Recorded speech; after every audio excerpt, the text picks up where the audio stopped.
Nos han enseñado que los españoles llegaron a México y nos conquistaron, idea que automáticamente nos identifica con los indígenas que fueron conquistados y coloca a los otros, los invasores españoles, en una posición de agresores y victoriosos. Sin embargo, esta historia es falsa en su mayor parte, según dice el historiador Federico Navarrete. En primer lugar, no hubo una conquista de México, porque en ese momento, México no existía. Además, tampoco fueron solo los españoles quienes conquistaron México Tenochtitlan, sino sobre todo los indígenas que se aliaron con ellos. La historia de lo que pasó aquí, hace 500 años, y a partir de entonces, fue muy distinta de la que nos han contado siempre.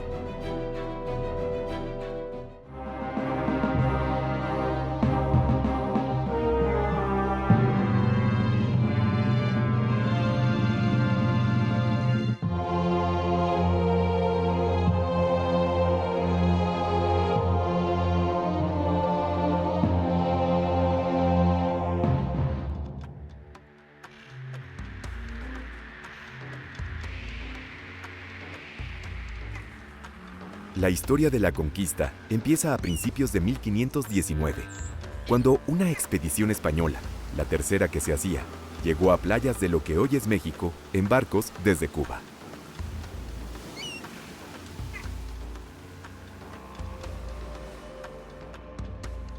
Eran apenas 500 hombres y 10 mujeres, con una docena de caballos, 20 rifles y unos 10 cañones.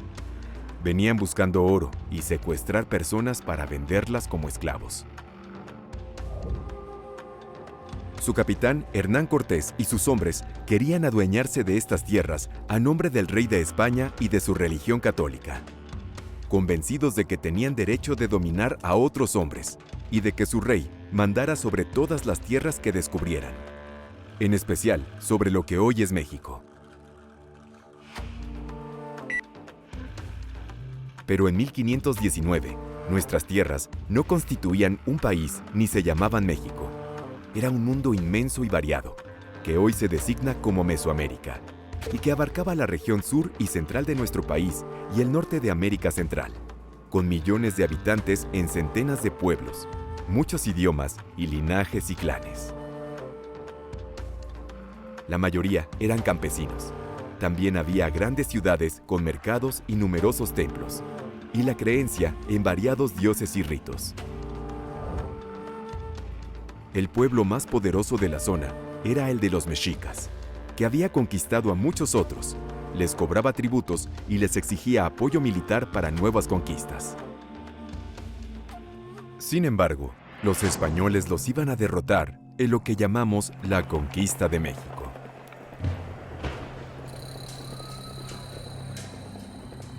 Pero ¿cómo es que tan pocos hombres, aquellos españoles, lograron tener tanto impacto en las vidas de millones de personas? Fue porque los españoles actuaron con la ayuda, el apoyo y la guía de miles de habitantes de Mesoamérica, sus aliados en la lucha contra los mexicas.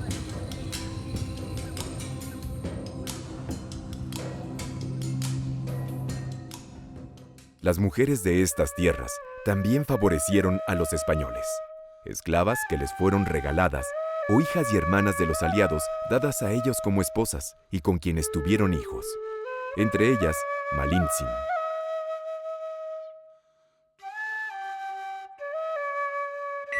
La Malinche fue fundamental.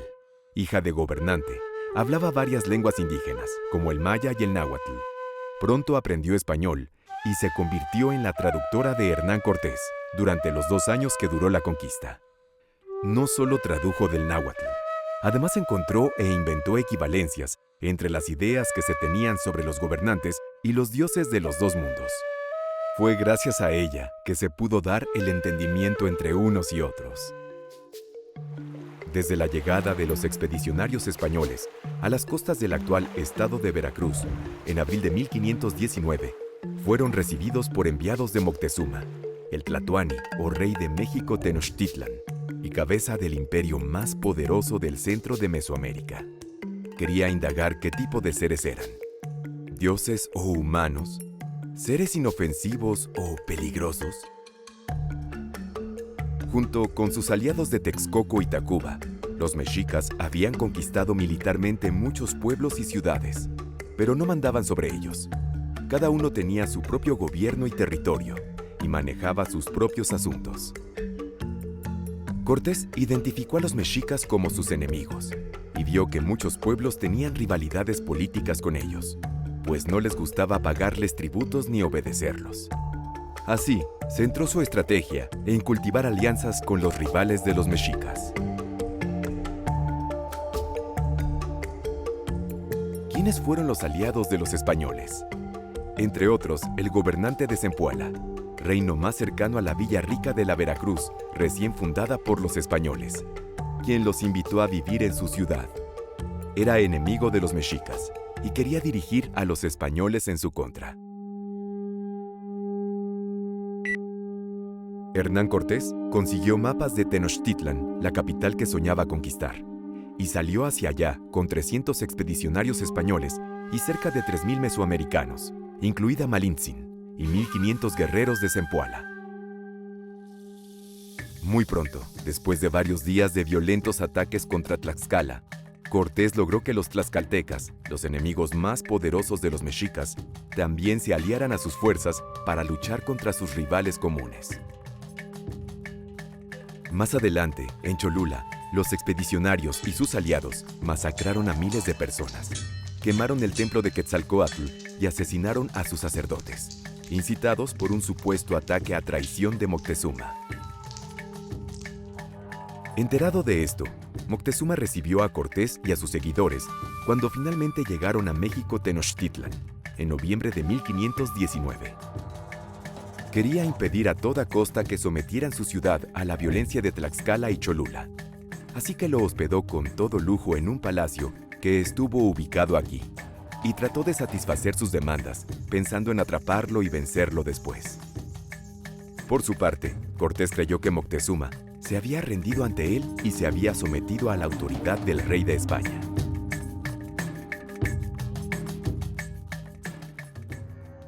Seis meses después, en mayo de 1520, los mexicas celebraron un gran festival religioso aquí, al que acudieron miles de jóvenes guerreros. Temeroso de ser atacado por ellos, el capitán Pedro de Alvarado arremetió en su contra, pues Cortés había partido a Veracruz a enfrentar una expedición que venía a quitarle el mando y que él derrotó. Los hombres de Alvarado mataron a miles de jóvenes desarmados en la plaza principal de México Tenochtitlan, mientras danzaban en honor de su dios.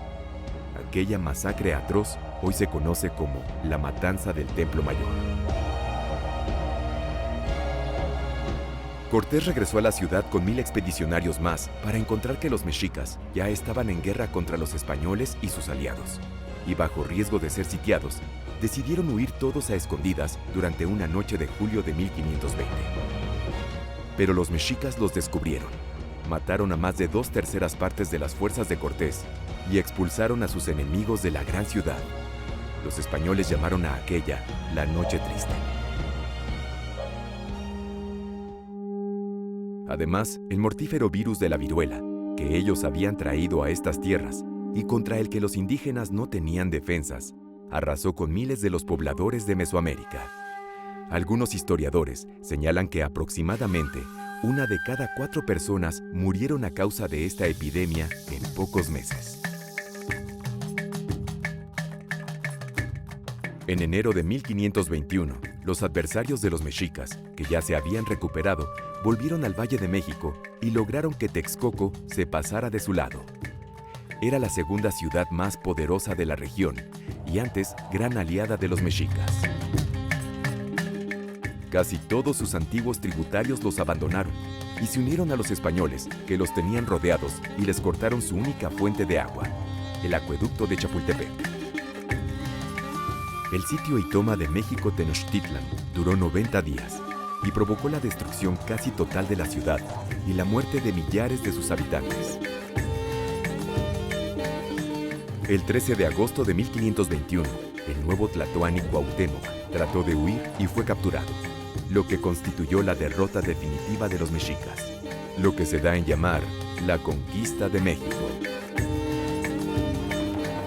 El ejército que conquistó México Tenochtitlan y derrotó a los mexicas fue 99% indígena. A partir de 1521, los españoles y sus aliados realizaron nuevas expediciones conjuntas para conquistar otros pueblos de Mesoamérica y del norte de lo que hoy es México. Es decir, no hubo una, sino muchas otras conquistas.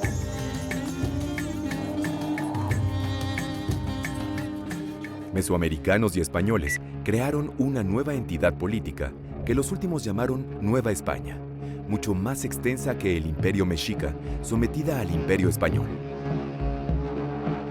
En los primeros 20 o 30 años sobrevivieron con la ayuda y el apoyo de los pueblos indígenas, que siguieron gobernándose como siempre.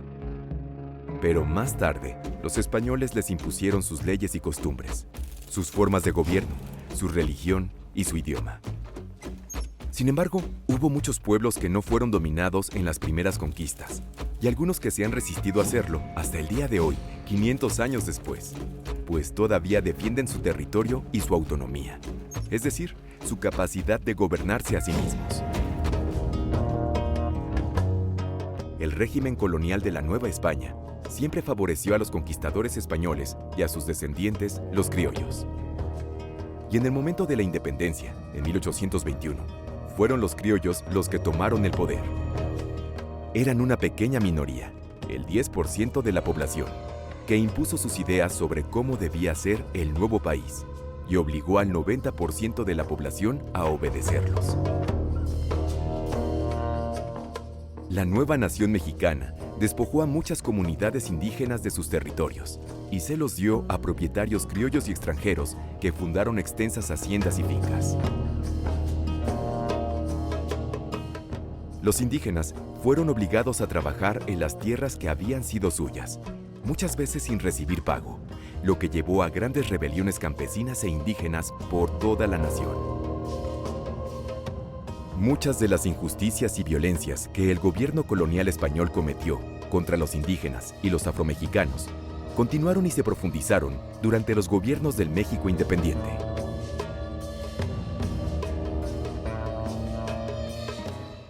Que la conquista no terminó en 1521, sino que empezó. Empezó una nueva forma de vida, empezó una nueva forma de poder en que los indígenas eran sometidos por los españoles, empezó una nueva forma de explotación de las personas de origen africano como esclavos, y muchas de estas injusticias y racismo siguen existiendo hasta el día de hoy. Por eso hoy, como hace 500 años, los indígenas son protagonistas de nuestra historia, pero son dominados y son oprimidos.